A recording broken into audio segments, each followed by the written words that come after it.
Olá, bom dia para você. Começamos essa edição do VTV da Gente falando mais uma vez sobre o caso da bebê de 4 meses que morreu engasgada no primeiro dia de aula em uma creche de Campinas. Hoje, os pais da menina foram ouvidos pelo delegado que investiga o caso. E a repórter Juliana de Paula está ao vivo na delegacia e conta pra gente aí as novidades desse caso. Oi, Ju, bom dia para você. Quem mais vai ser ouvido aí hoje nesse caso?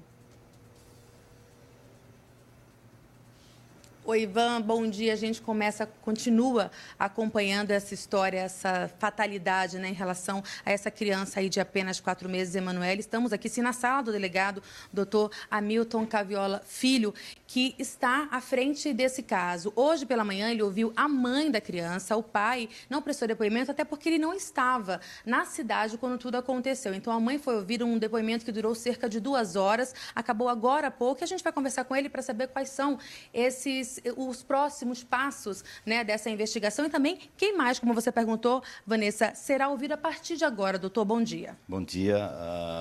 O primeiro passo nosso seria pela mãe, né, para dar uma noção do que ela passou. Agora, com a chegada do laudo também, nós vamos agora chamar o pessoal da escola para que nos tente repassar aqueles momentos que antes da mãe chegou, antes da chegada da mãe. Então, nessa semana agora, nós vamos ouvir todos os envolvidos da parte da escola. O laudo confirmou, então, DML, até então a gente trabalhava com a declaração de óbito, mas o laudo vem, inclusive em tempo recorde saiu esse laudo, vem confirmando, então, a questão da broncoaspiração maciça por alimento. E o que mais que indica o laudo, doutor? Que alimento seria esse? Então, o médico legista, ele fala que foi isso aí, né? Essa causa-morte, e esse produto sólido, ele diz que tem origem láctea. Então, pessoal, pode ser que ela tenha se engasgado com leite, né? É isso que tudo indica. Mas agora vamos dar tempo aí para a gente investigar isso aí agora, para ver. Cabe à polícia, então, saber se houve negligência, imperícia, tentar definir o que de fato aconteceu, doutor? Veja só, nós precisamos ver a circunstância da morte dessa infeliz, né? Desse infeliz episódio, e nós vemos como os fatos ocorreram anterior à chegada da mãe. É isso que nós queremos saber agora. Ver se houve participação direta de algum funcionário lá na morte ou indireta. Aí sim entra na negligência, imperícia, mas isso tudo agora nós vamos ver a partir dessa semana. Muito obrigada, doutor, pelas suas informações. E a gente também, importante pontuar aqui que a nota foi emitida houve uma nota emitida pela escola, pela creche, e só para a gente dar uma resumida no que foi dito por eles, é o seguinte: primeiro que a escola diz que a responsável pelo berçário tem mais de 30 anos de experiência, era uma pessoa capacitada, que já trabalhava com crianças pequenas, ali da idade da Emanuele, há muitos anos. Também fala que tudo aconteceu pela vontade de Deus. E essa expressão não agradou e, é claro, deixou a família muito mais desconfortável. Além disso, a escola enfatiza que tem sim o alvará para funcionar, tem toda a documentação necessária, contradizendo então o que a própria prefeitura disse. Nós demos nota ontem, explicamos o caso aqui e foi dada a nota da prefeitura dizendo que não há essa documentação e que se deu um prazo aí de alguns dias até segunda-feira, 5 da tarde, para que essa documentação toda seja apresentada. A escola diz então que há sim essa documentação, então a gente vai ter que aguardar até o prazo final para de fato ver quem que está aí omitindo alguma coisa, se é a escola ou a própria prefeitura por falta de fiscalização. Nós estamos aqui do meu lado esquerdo, com o Devaí, que é tio da Emanuele, que está conversando com a imprensa, dando todas essas informações para a gente, e ele vai justamente pontuar o que a família achou dessa nota emitida pela escola, que inclusive disse que estava esperando o laudo para poder se posicionar. Agora a gente já tem um laudo, né? Vamos ver o que vai ter aí ainda de informação. Devaí, você teve acesso à nota, a essa justificativa, eles falando que tem sim toda a documentação e que tudo ocorreu pela vontade de Deus. Qual que é o sentimento ao ler uma nota como essa? Para mim, a impressão é que eles estão dizendo que a vontade de Deus é um salvo-conduto para se justificar uma imperícia, uma imprecisão, uma incapacidade, uma inobservância, uma incapacidade no serviço.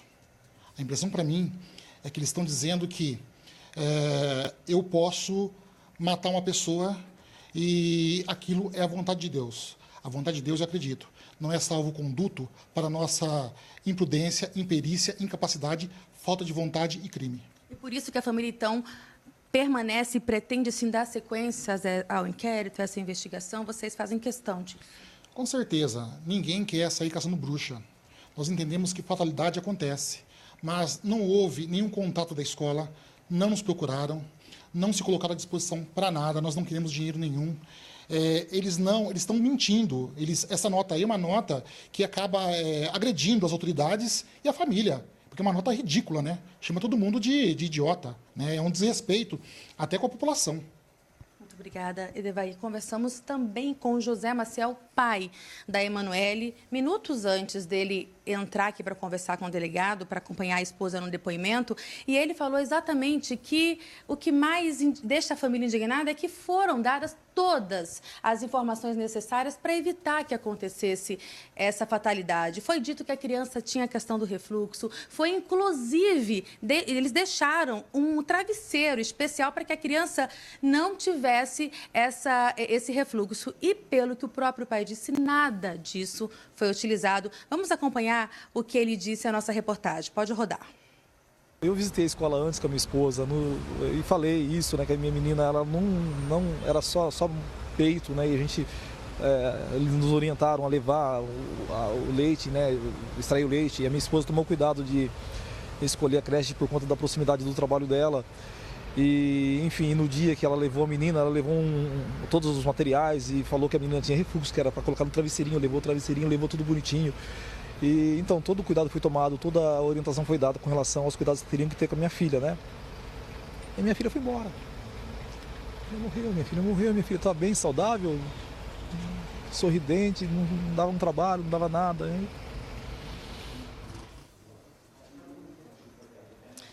Pois é, e essa história continua, viu, Vanessa, por um bom tempo, pelo que a gente imagina, porque agora o Ministério Público também entrou nesse caso. Já havia uma ação do Ministério Público em relação a outras escolas, particulares especialmente, em relação a essa fiscalização que muitas vezes não acontece por parte da Prefeitura. E agora, com esse caso, isso fica ainda mais forte, é enfatizado ainda mais, e essa fiscalização vai ter que, de fato, acontecer.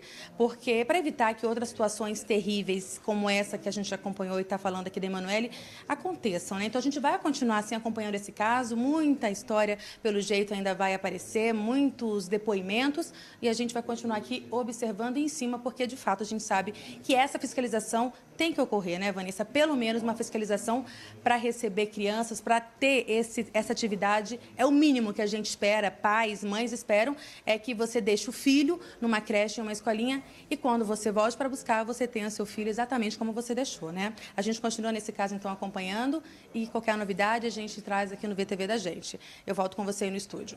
É uma história absurda mesmo, né, Ju? Não dá nem para comentar uma situação dessa e vamos ficar no pé sim, vamos ver aí até onde vai essa investigação e saber o que realmente aconteceu ali, né? Obrigada, viu, Ju, pelas suas informações.